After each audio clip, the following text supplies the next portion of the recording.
It started with a sound that didn't belong on a quiet suburban street, the deep rumble of Harley engines cutting through the afternoon air like thunder rolling across a calm sky. 4 bikers rode in, their black vests bearing the fiery insignia of the Hells Angels, their shadows stretching long on the warm pavement. Neighbors watched from behind curtains, mothers pulled children indoors, and even the wind seemed to hesitate. But amid that rumble and steel, a smaller, softer voice rose, trembling. Innocent, and heartbreakingly desperate. "Sir, will you buy my bike?" The men slowed, engines idling low. At the edge of the sidewalk stood a little girl, no more than 6. Her hair was light and messy, her dress too neat for how worn her shoes looked. A pink bicycle with a white basket stood beside her, and in her hands, she clutched a cardboard sign that said, "For sale." The smallest biker, or maybe the kindest, stopped his engine and climbed off.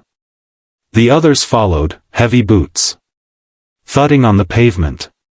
He knelt before the child, the chrome of his bike glinting behind her like a mirror to a cruel world. Her name was Mira, and her eyes held something that shouldn't exist in a child's face, exhaustion. Behind her, under a tree in the distance, an older woman sat slumped against the trunk, wrapped in a blanket, pale and thin. The biker's throat tightened as Mira spoke again, clutching her sign a little tighter. "Please, sir, Mommy hasn't eaten in 2 days. If you believe in kindness, in second chances, in standing up when the world turns away, please take a moment to like, comment, share, and subscribe to Kindness Corner." Stories like this one remind us that compassion can still change everything. The biker's name was Ryder. His brothers called him Wolf, but the nickname never really fit. Beneath the tattoos and leather was a man who had lost more than most people could imagine, a father who'd walked away, a son who never came home, and a faith in the world that he thought was long gone. But that day, kneeling on that hot pavement, he felt something stir again. He asked her softly what she meant, and between halting breaths and tiny tears, Mira told him everything.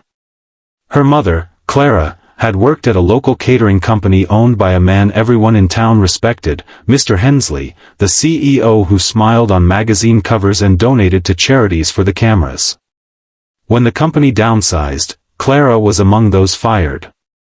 She pleaded with him, begged to keep her job just a few weeks longer so she could feed her daughter. But Hensley didn't care. He said she was replaceable. Since then, Clara had been too weak to find new work. The bills piled up, the fridge emptied, and pride kept her from asking for help. Mira had taken her only toy, her pink bicycle, and decided to sell it for food. Ryder felt something inside him snap, like the last thread holding back years of buried anger. His brothers, Tank, Viper, and Mason, had seen that look before. Without a word, they nodded. It wasn't pity they felt. It was rage, the kind born from seeing innocence crushed by greed. Ryder reached into his vest, pulled out his wallet, and placed a wad of bills in the little girl's trembling hand. "Keep the bike, kiddo," he murmured, his voice low, rough with emotion. But this wasn't the end, not for him. He couldn't just ride away knowing some powerful men had stripped everything from a woman and her child. He told Mira to stay with her mother, promised he'd come back soon, and then the engines roared to life again. The Hells Angels weren't saints, but they had their own kind of justice. They didn't use guns or violence that day. What they used was truth. They tracked Hensley's office, a tall glass building that gleamed in the sunlight, a monument to arrogance. The 4 men walked in like thunder after lightning, boots echoing against marble floors. The receptionist froze. Ryder's eyes found Hensley's through the glass wall of his office, the kind of man with a gold watch, a fake smile, and hands that had never worked an honest day in years. "What is this?" Hensley scoffed as they entered. But Ryder didn't shout. He placed the for sale sign on the CEO's pristine desk, the same cardboard Mira had held. "That," he said quietly, "is what your greed cost." For the first time, the polished businessman looked shaken. Ryder told him about the little girl, the mother starving under a tree, and the bicycle worth more in love than all his cars combined. Hensley tried to defend himself, mumbling about business and layoffs. But his excuses died when he saw the fury in those men's eyes, not criminal rage, but moral fire. They didn't hurt him. They didn't have to.